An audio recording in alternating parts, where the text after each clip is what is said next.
Ya, di sini sudah kehadiran Sekretaris Dinas Kesehatan Kota Malang, yaitu Bapak Dr. Umar Usman MM ya. Beliau adalah Sekretaris dari Dinas Kesehatan Kota Malang. Nah, berikut CV-nya sebentar.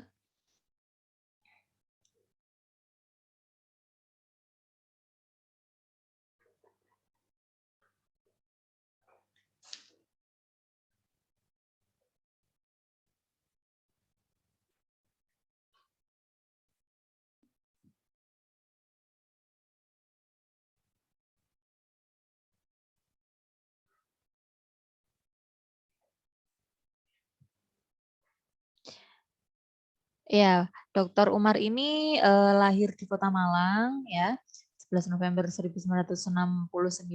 Beliau tinggal eh, ke, di Kepanjen ya, Kabupaten Malang. Eh, pernah berkuliah gitu ya di UNER Surabaya dan juga di STIMI Malang. Beliau juga pernah menjadi Komandan Banser GP Ansor, Ketua PASI, Wakil Ketua BC GP Ansor aktif sekali ya. Kemudian Wakil Ketua DPD KNPI, kemudian ya ini untuk riwayat organisasinya. Kemudian untuk riwayat pekerjaannya beliau pernah menjadi Kepala Puskesmas di Dompu. Itu sudah lalu sekali. Kemudian Kepala Puskesmas Kesamben Blitar, kemudian Kepala Puskesmas Arjuno Kota Malang, pernah juga menjadi Direktur RSUD Kota Malang, kemudian sekarang beliau menjabat menjadi Sekretaris Dinas Kesehatan Kota Malang ya dari tahun 2020 hingga sekarang. Nah, untuk teman-teman semua kemarin sudah mencantumkan pertanyaan di formnya kan seperti itu ya kalau tidak salah ya.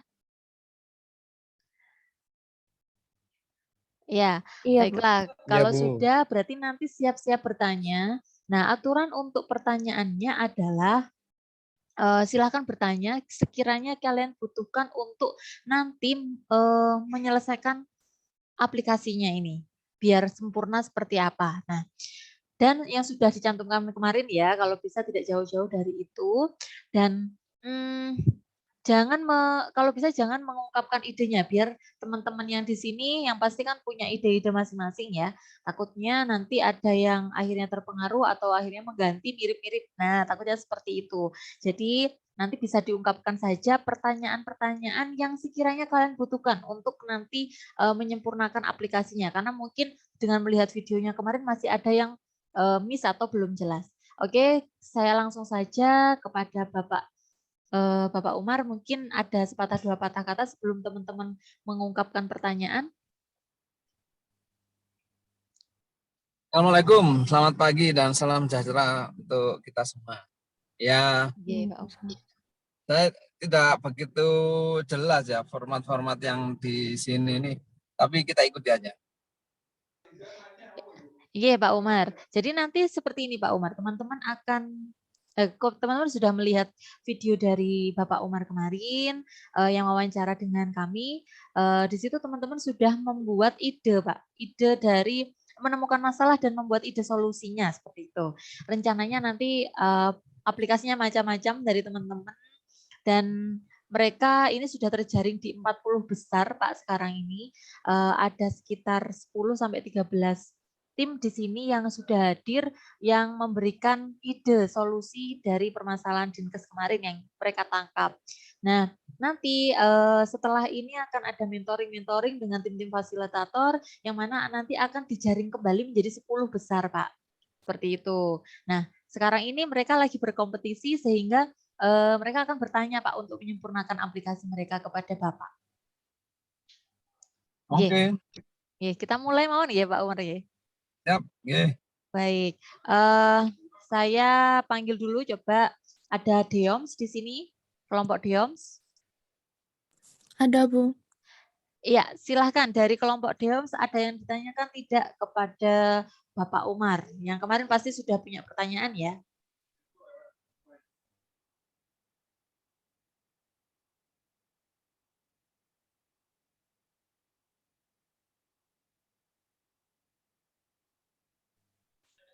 Halo? Di sini Dioms ada Mbak Elsa.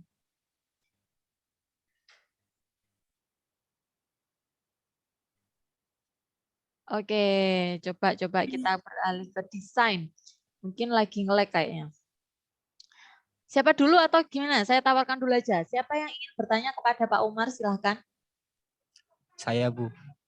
Oke, silahkan. Langsung saja dengan Mas siapa, sebutkan nama ya. Selamat pagi, Pak Umar. Saya Adam Satya dari kelompok Link Up. Mau bertanya, Pak. Untuk kerjasama dengan tenaga medis, itu kita langsung ke rumah sakitnya atau ke tempat-tempat seperti rumah sakit puskesmas atau PMI itu langsung ke situ atau ke dinas kesehatan terlebih dahulu, Pak?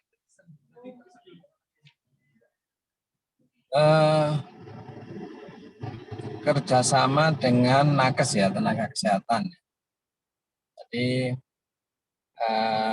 ini karena kita ini di dinas kesehatan juga menaungi selain program juga personil-personil kesehatan. Jadi kerjasama kita hampir dengan semua nakes sebagai salah satu titik kumpul kita ini.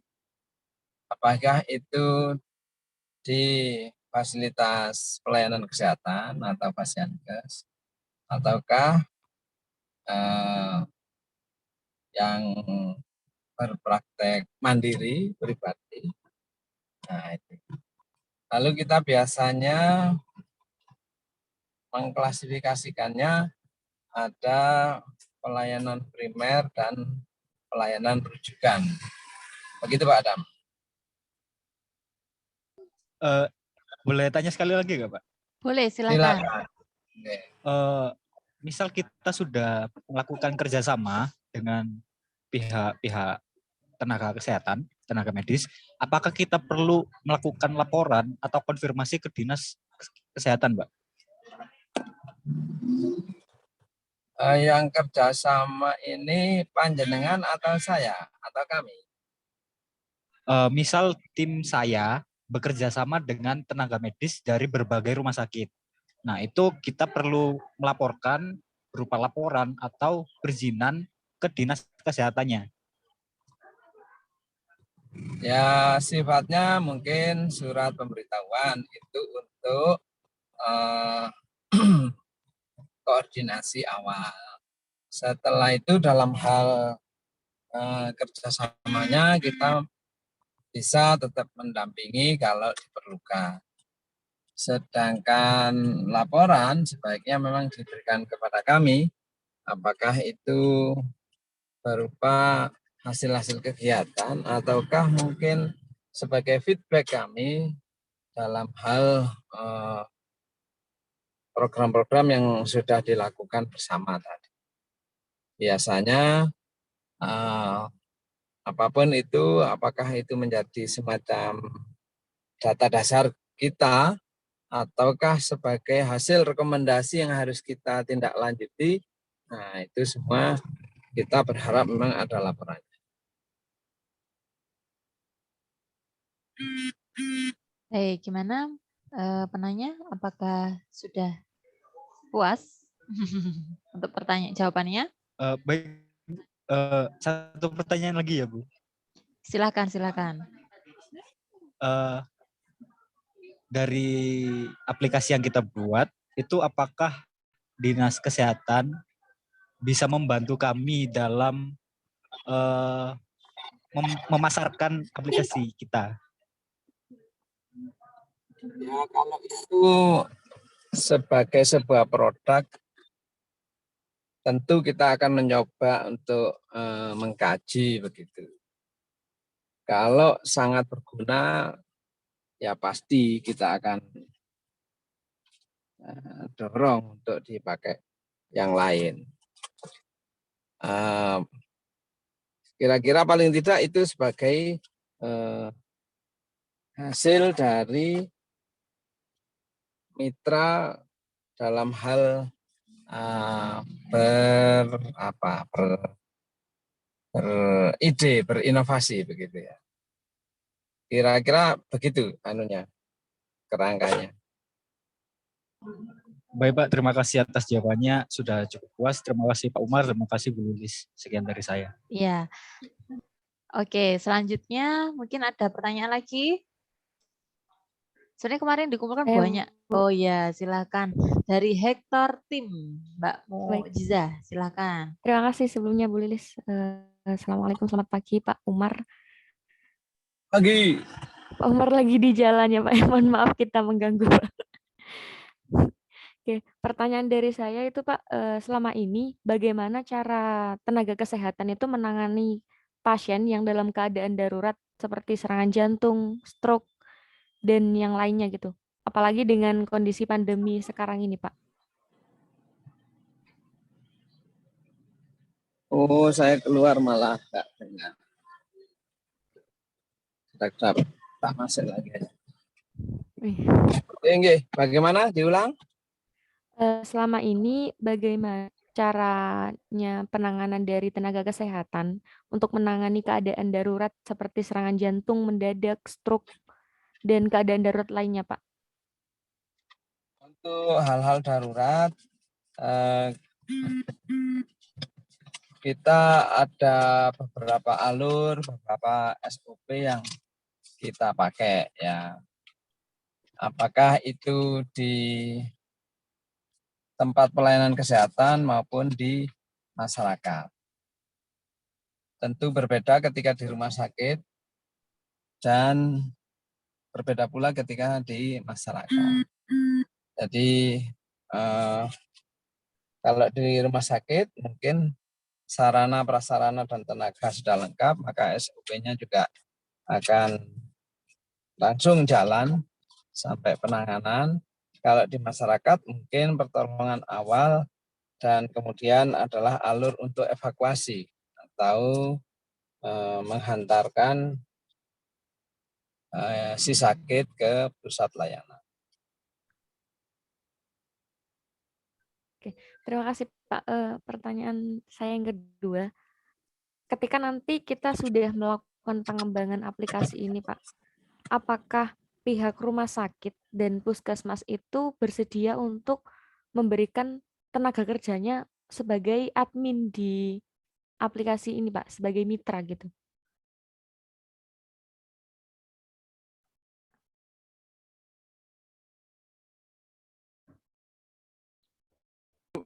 Tenaga kerjanya bagaimana, Bu? Kayak memberikan satu orang sebagai admin untuk menjadi admin di mitranya aplikasi yang kita buat nanti gitu, Pak.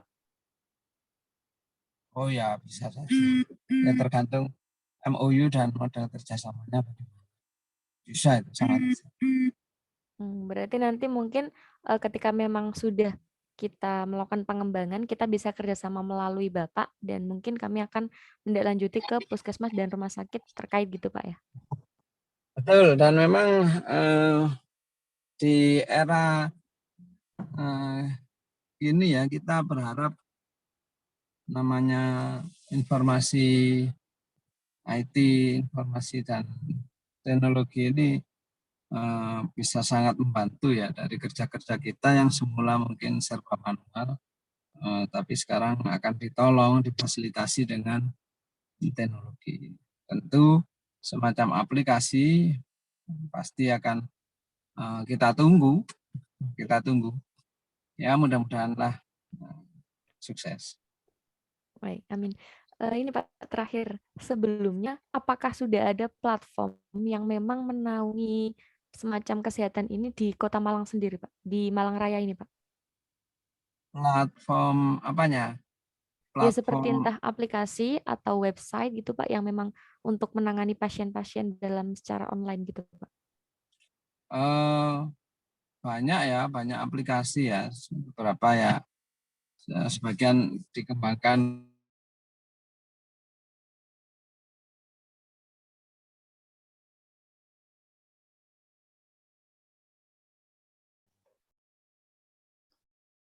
Oke, ini sinyalnya Pak Umar atau seperti apa ya? pas nyelesain. Bapaknya, Bu. Oh, Berapa? iya, iya. Ya. Oke. Tadi sempat nge-lag Pak Umar. Gitu ya. Nggih, sinyalnya kayaknya. Nggih, monggo, monggo.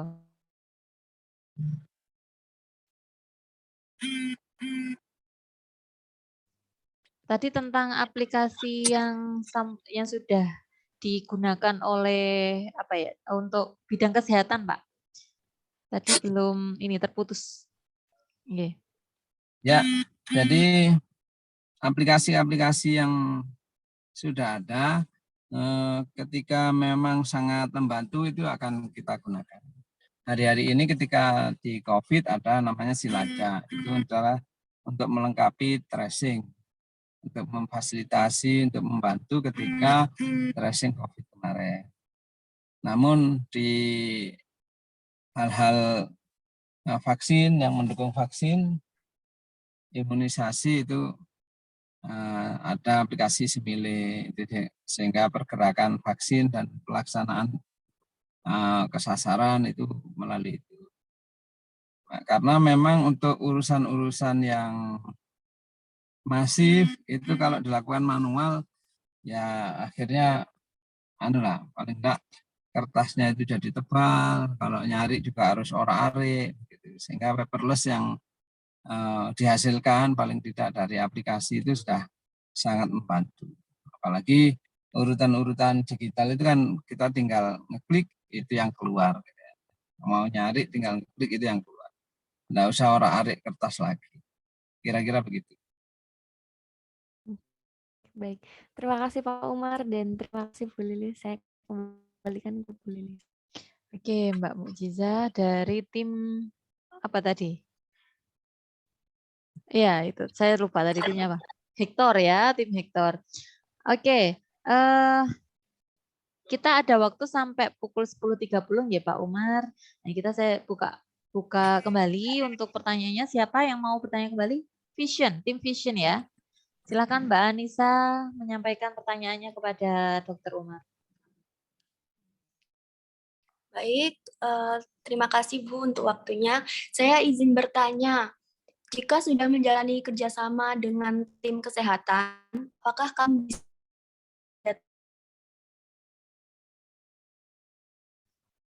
Halo Mbak Anissa, kayaknya terputus ya. Pak Umar? Iya, Mbak Anissa tadi Baik, sempat Bu, udah ini jelas? terputus. Sudah, silakan diulangi.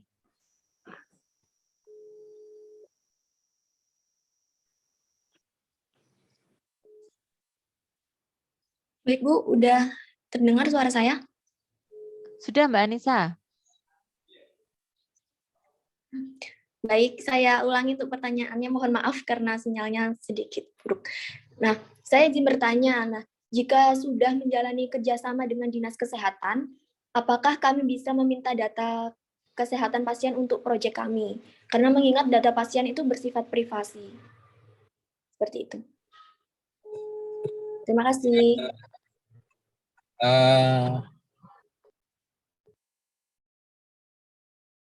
Untuk data, sebagai data kita akan berikan. Ya, untuk supaya tidak melanggar undang-undang kita bisa kelola lah bagaimana yang ditampilkan. Dan kita kadang tidak bisa untuk nama gitu, tidak bisa.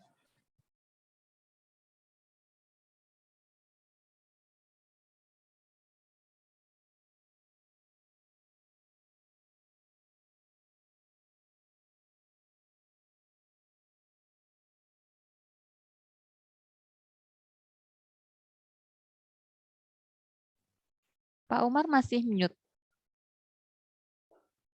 Masih mute Pak Umar. Oh.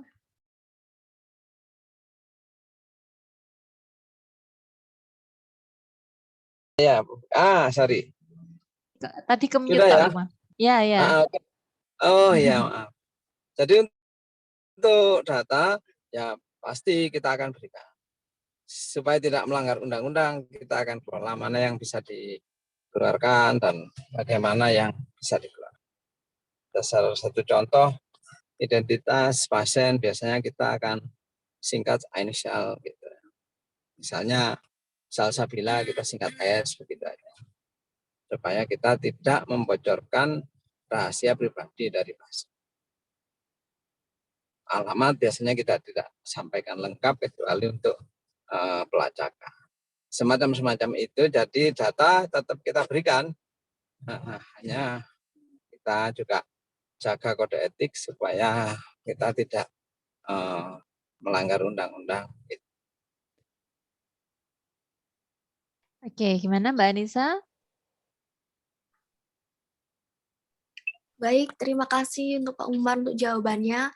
Saya izin bertanya lagi boleh? Silakan.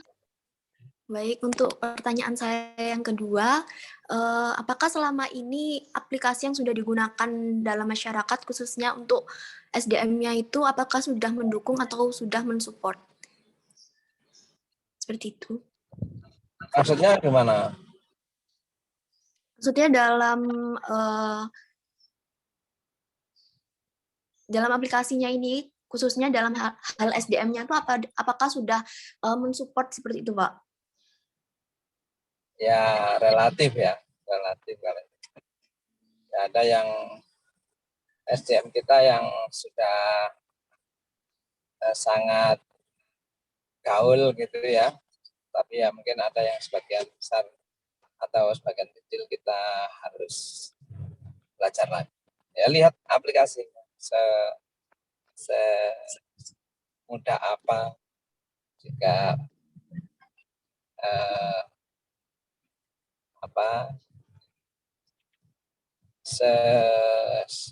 semanfaat apa yang diberikan.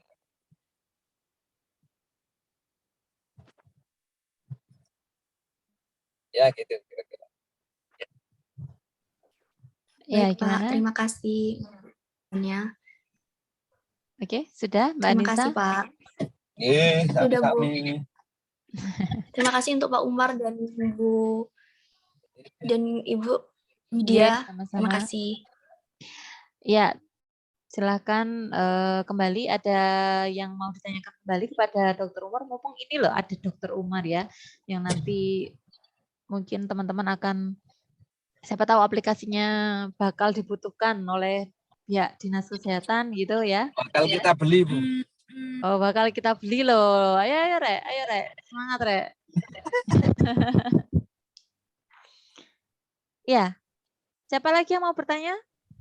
Bu, saya mau bertanya. Silahkan, siapa namanya? Sebutkan. Saya Maria Rosalia dari tim DEOMS. Iya, tim DEOM, silakan. Mau nanya ke Pak Umar.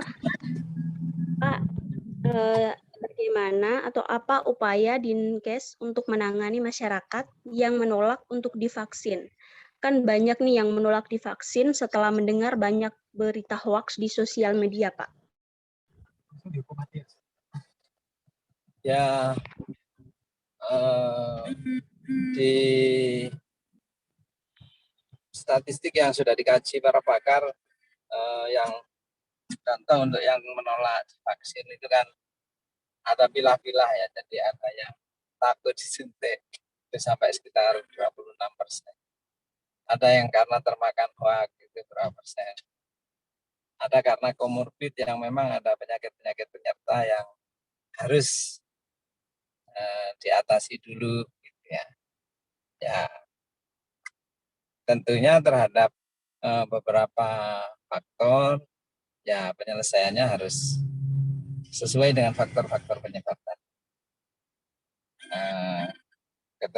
Terutama kalau hoak ya inilah peranan kita di dalam dunia informasi, media sosial dan lain-lain. Bagaimana hoak yang tersebar di medsos itu bisa kita antisipasi. Kita juga ada tim dari gabungan dari Pemkot yang dikelola atau dikoordinatori Dinas Kominfo, itu juga menggabungkan dari beberapa OPD seperti dari Dinas Kesehatan, dan juga dari Dikbud dan lain-lain itu untuk ketika isu-isu yang dilancarkan oleh produsen hoax ya harus diatasi dengan sehingga harapannya hoax itu diberikan info penyeimbang agar lebih jeli atau ada data pembanding bagi masyarakat untuk bisa melihat mana yang sejatinya benar dan mana yang memang cari sensasi supaya diklik lebih sering gitu.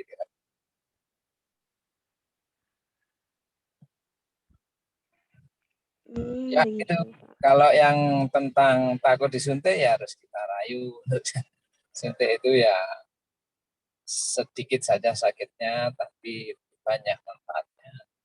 Kalau komorbid ada penyakit ya kita telusuri bahwa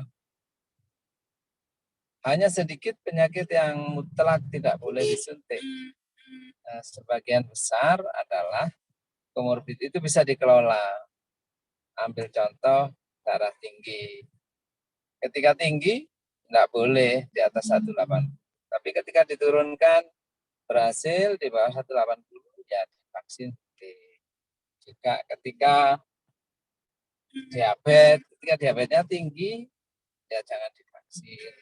Tapi dikelola dulu diabetesnya agar jadi rendah dan itu boleh divaksin. Termasuk penyakit yang lain.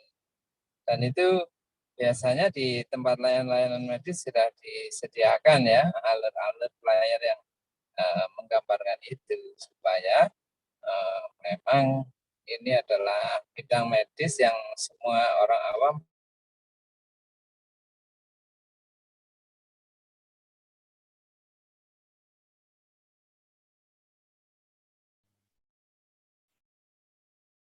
Oke, ini Pak Dokter ya yang ini ya? Kayaknya Iya, sinyalnya ya. Dengan vaksin kan jauh, hubungannya apa? Gitu. Kita kira begitu. Baik Pak, terima kasih.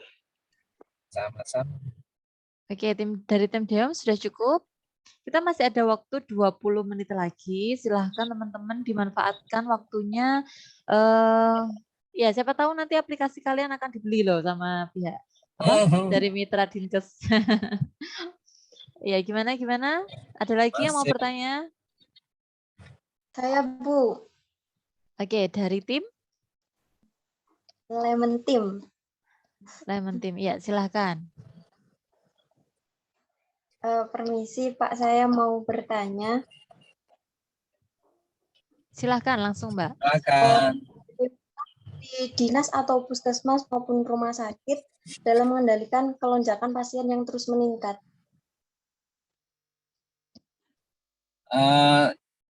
Kalau itu kan sifatnya faktor eksternal kita sebut ya. Jadi ya kadang-kadang plus minus kita menerima lonjakan pasien itu beberapa rumah sakit itu justru diharapkan karena pemasukannya tinggi. Tapi kalau kami di Dinkes kan indikator kalau banyak yang sakit berarti program kita dalam hal preventif dan promotif tidak jalan, tidak bermasalah. Ya tentu ini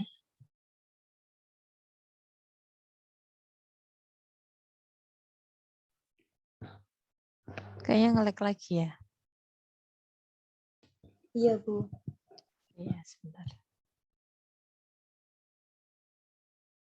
dari fasilitas kita yang mengantisipasi ya lingkup kita dari lingkup Kes Kota Malang. Tapi kalau memang tidak bisa ya kita berjejaring dengan yang lain. Bahkan kalau eskalasinya besar seperti bencana pandemi kemarin ya kita berjejaring sampai nasional bahkan internasional. Kira-kira begitu. Ya, bagaimana penanya? Sudah Bu ya Bu. Sudah? Ada yang ditanyakan lagi Terima apa? kasih Pak. Oke. Selanjutnya Belum silakan. ada, Bu. Saya, Bu. Silakan. Perkenalkan, nama saya Evi Vianitasari. Saya perwakilan dari Hexlo Group. Saya izin bertanya, Pak Bu. Pertanyaan saya, bagaimana caranya untuk mengetahui adanya ruang inap yang kosong ataupun tidak?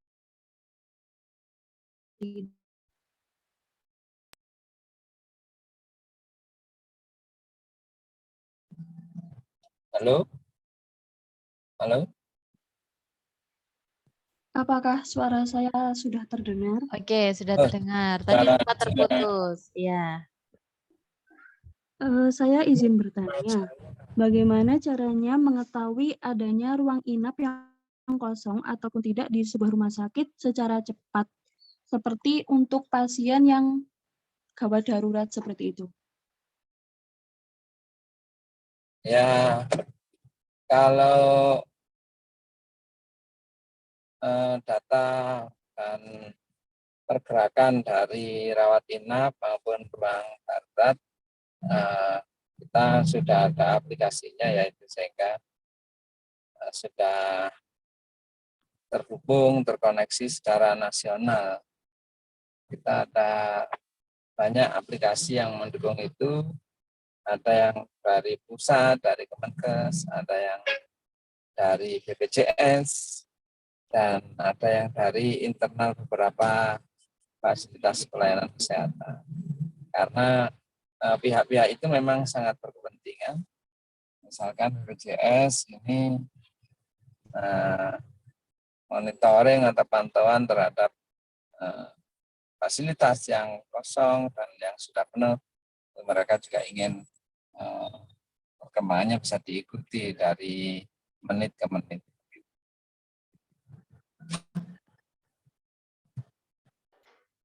Baik, Mbak Evi bagaimana? Baik, Bu. Terima kasih. Sudah jelas. Sudah jelas. Ya, ini kalau online ini memang terkendala dengan sinyal ya. Semoga suatu saat ini bisa offline kembali untuk workshop-workshop sama seminarnya. Ya, kita lanjutkan. Masih ada waktu 15 menit. Mohon dimanfaatkan teman-teman semua untuk menyempurnakan ide-ide kalian. Ya, siapa yang mau bertanya kembali? Saya, Bu. Bu, Silakan. izin. Oh ya, siapa dulu ini? Mas Umar dulu ya. Oh sama Pak Iya. namanya, Umar F. Al-Fatiri. Saudara ya. Oh iya mungkin Pak, saudara yang hilang mungkin. Saya mau bertanya, Pak.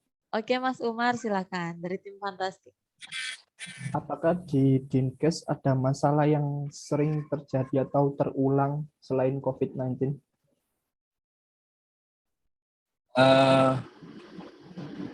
Di Dinkes meliputi bidang garapan, beberapa hal bidang garapan.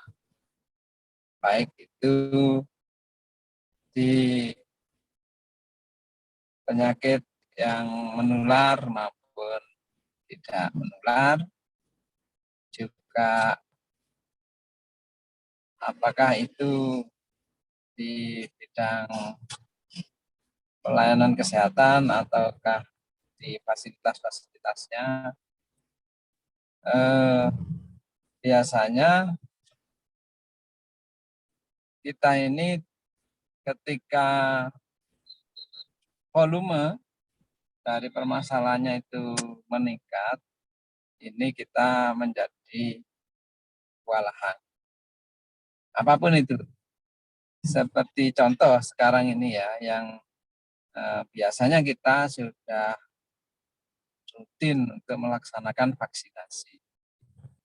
Tapi dengan sasaran bayi.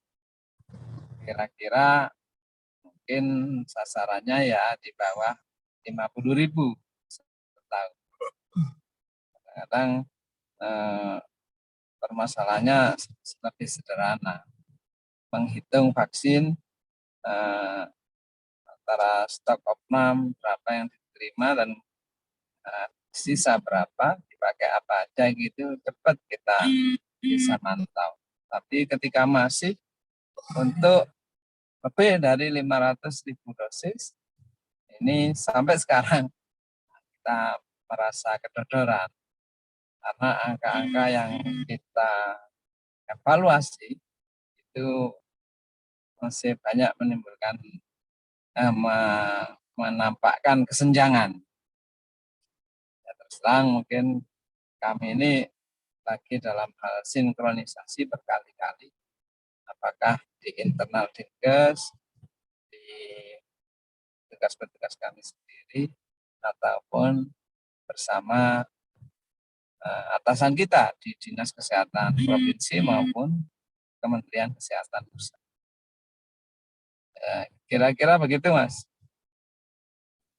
Baik, Pak. Satu lagi pertanyaannya, Pak. Iya, silakan. Apakah sudah ada upaya dari Dinkes untuk menangani situasi pasca COVID-19? Situasi pasca COVID-19. COVID. Kita secara cepat, berkesinambungan, juga terukur, terstruktur, kita membuat ya antisipasi dari segala yang sudah kita alami, termasuk akibat COVID.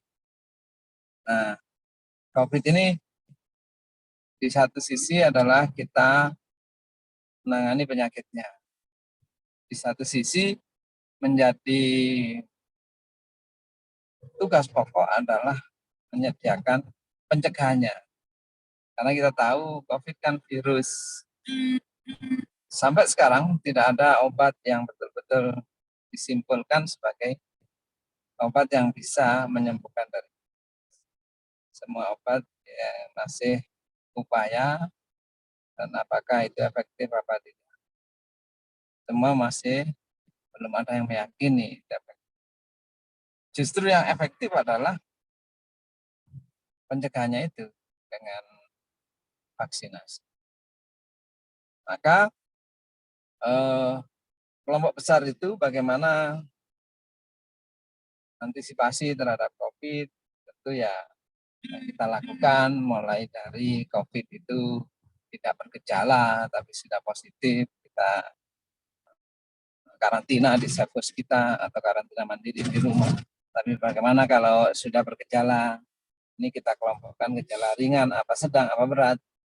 Gejala ringan mungkin cukup di rumah sakit yang ada di wilayah kita. Tapi ketika berat, tentu fasilitasnya tidak banyak yang bisa untuk mengantisipasi itu.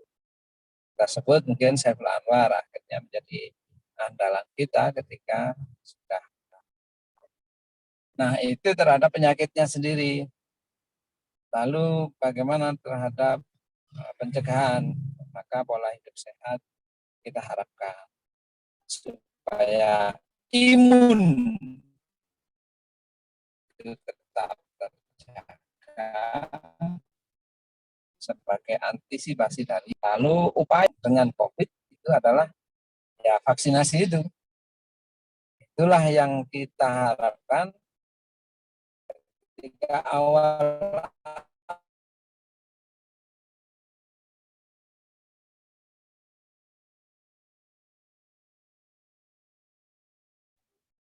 Halo Pak Umar. Iya, ini kayaknya sinyalnya nge-lag lagi ya. Teman-teman, oke, disiapkan Mawon. Teman-teman yang lain untuk pertanyaannya. Ya, halo Pak Umar. Oke. Ya sempat ini Pak nge-lag tadi.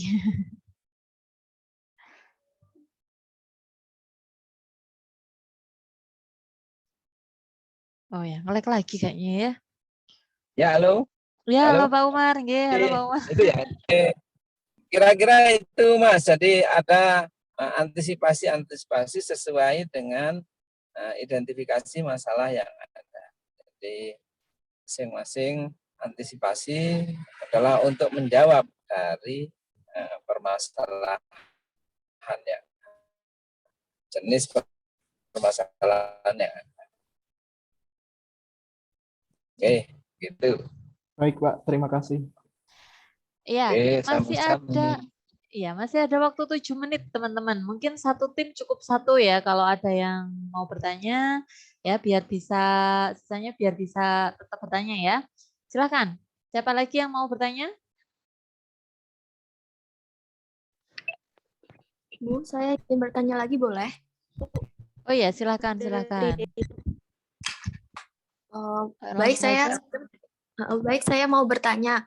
Nah, kan saya mau bertanya terkait pengelolaan atau jalan keluar bagi masyarakat yang tidak benar-benar tidak bisa vaksin dikarenakan alergi, penyakit, dan juga umur.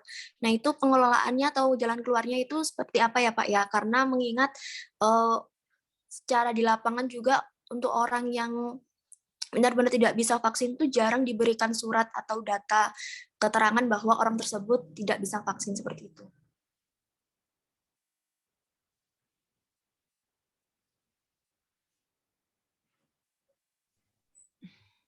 Halo, Iya, halo Pak Umar. Ya. coba diulang. Baik, saya mau bertanya, ini pengelolaan atau jalan keluar yang diberikan bagi masyarakat yang benar-benar tidak bisa vaksin dikarenakan alergi, dikarenakan penyakit dan juga umur. Nah, itu pengelolaan atau jalan keluarnya itu seperti apa ya, Pak ya? Karena mengingat ada beberapa kasus bahwa orang yang tidak bisa vaksin itu tidak diberikan surat keterangan, baik dalam bentuk surat atau dalam datanya seperti itu, Pak. Ya, harap menjadi catatan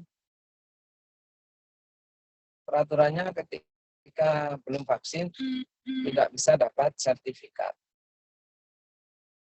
Ya, ini dalam kandung maksud adalah untuk kelengkapan administrasi apakah yang bersangkutan sudah vaksin atau tidak. Karena dampaknya sangat berbeda antara yang sudah vaksin dan. Nah, terhadap kendala-kendala itu, maka yang mutlak atau yang absolut tidak bisa vaksin itu adalah yang alerginya berat. Alergi berat itu adalah yang anafilaktik shock kalau diberikan pada orang yang alergi. Tapi kalau alerginya sedang apa ringan, itu masih diharapkan vaksin. Termasuk psoriasis yang alerginya kelihatan banyak dan tebal-tebal itu masih boleh divaksin. Jadi alergi itu bukan hambatan absolut, bukan hambatan mutlak. Apalagi yang lain. Jadi yang tidak boleh vaksin itu ketika divaksin menjadi lebih berat.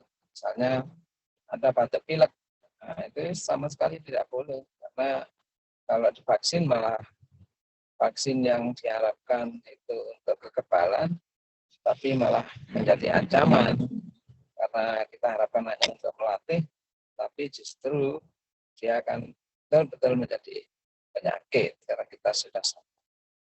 Nah, bagaimana cara mengolahnya? Semua itu apa komorbid, apa karena ada sakit, ya dikelola dulu. Jadi kalau sakit ya disembuhkan dulu batuk pileknya yang dirawat. Kalau ada diabetes dan kencing manis juga diobati, itu sampai memenuhi syarat sesuai kriteria kita. Untuk umur sementara yang sudah kita laksanakan adalah sampai 12 tahun. Tapi karena itu dari secara empiris anak-anak jarang yang kena. Tapi dari segi realita, meskipun jarang, masih ada anak-anak yang terkena. Ini pakar lagi mengembangkan bagaimana vaksin sampai umur 6 tahun. Dan suatu saat mungkin ya semua umur. Supaya memang masyarakat itu bisa terlindung. Gitu kira-kira. Baik, Pak. Nah, saya mau melanjutkan lagi untuk datanya itu seperti apa, Pak, untuk orang yang tidak bisa vaksin? dalam bentuk datanya itu seperti apa yang diberikan.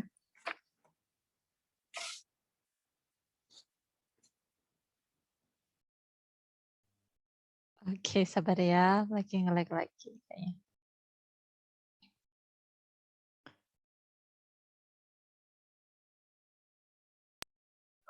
Data sanding antara pelacaan kita yang dilakukan kalau di Kota Malang ini sampai RW kan, sampai berbasis RW, Pak RW identifikasi warga sampean yang belum vaksin siapa saja. Nah ini cocok enggak dengan data yang ada di kita.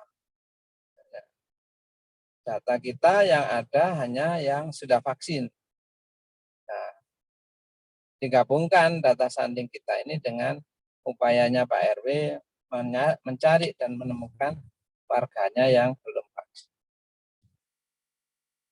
Kalau sudah ada catatan vaksinnya ya berarti sudah mungkin ya keliru dalam deteksi. Tapi ada yang sebaliknya.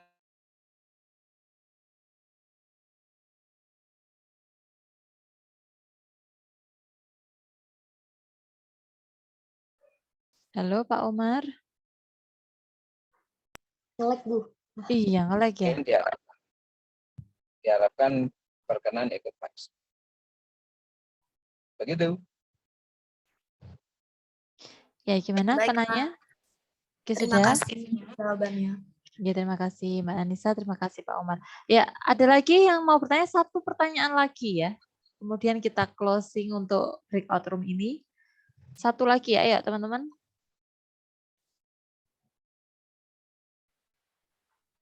Oh, sepertinya sudah nggak ada. Oh ya, dari Ibu. Oke, silakan tim Deoms, Mbak Maria, silakan. Sejauh ini Mitra sudah melakukan sosialisasi untuk mengurangi dampak stres akibat pandemi.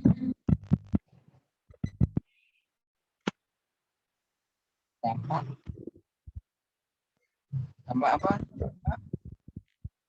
Apakah sejauh ini dari Mitra sudah melakukan sosialisasi untuk mengurangi dampak stres akibat pandemi? Dampak stres pandemi, Pak Umar. Jadi di prosedur birokrasi kita segala sesuatu memang diawali dari rumusan-rumusan yang kemudian kita sosialisasikan. Maka ketika rumusan dampak stres sudah ada, ya kita pasti sosialisasikan.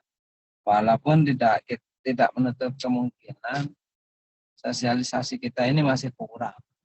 Mengingat proporsi petugas kita dengan besarnya penduduk yang ada di wilayah kita memang bisa jadi relatif kurang.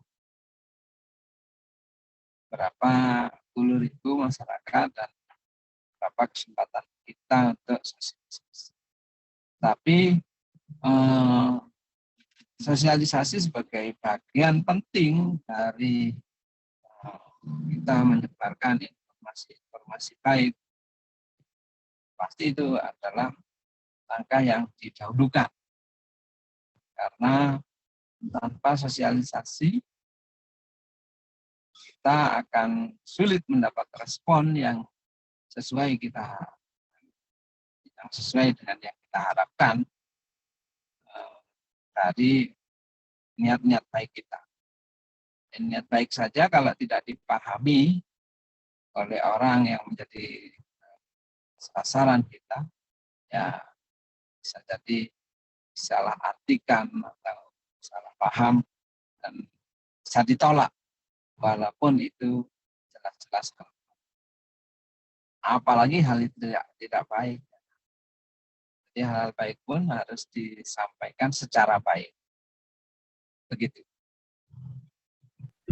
Baik, Pak. Berarti Mitra sudah melakukan upaya sosialisasi untuk masyarakatnya. Sudah ya, Mbak Mitra, Mbak Maria sudah ada sosialisasi berarti. Makasih, Ya. Bu. Oke, satu lagi ini kayaknya. Satu lagi, ayo. Siapa lagi?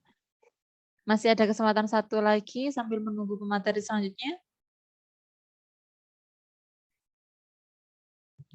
Sudah? Oke, sudah Sudah, ada. Bu. Sudah ya? Hemat Oke. paket. Oh, hemat. Data. Hemat paket katanya Pak Umar. Ya, semoga ya ini nanti aplikasinya bisa bagus-bagus Pak Umar, ngaten ya Pak Umar. Nanti ini akan disaring kembali Pak Umar menjadi 10 besar. Halo Pak Umar? Nggih, akan disaring kembali menjadi 10 besar. Nggih, saya. Nggih, dan akan demokan pada hari Sabtu tanggal 4 Desember. Nah, rencana Pak Umar ini nanti hari Sabtu akan mengundang Pak Umar sebagai juri. Ngaten Pak Umar sakit mboten nggih? Saya nembung sekarang ini. Saya sibuk pol ini sampai tanggal 5. Mungkin mohon maaf kalau tanggal 4 itu nggak bisa. Iya. Oh, nggih. Iya Pak Umar, nggih, enggak apa-apa Pak Umar. Ya, nanti mungkin kalau misalkan ada aplikasi yang lolos kami infokan ngaten ya untuk pihak Siap. Dinkes. Iya.